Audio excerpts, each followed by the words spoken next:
Jackson, and today we will be making Pão de Queijo, or Brazilian cheese bread.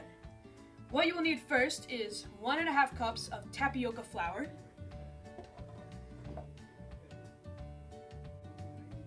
1/2 cup of feta cheese, 2/3 cup of milk,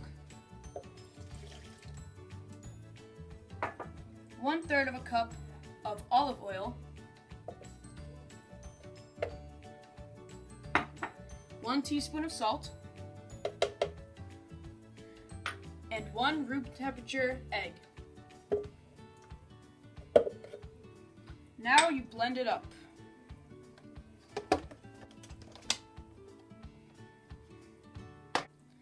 Next, you take an already greased small mini muffin tin and you pour your mixture inside.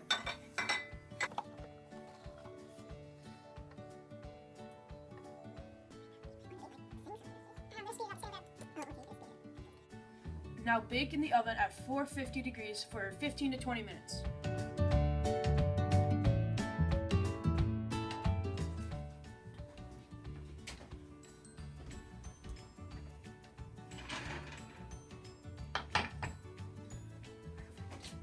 Now we have our fully cooked Pão de Queijo.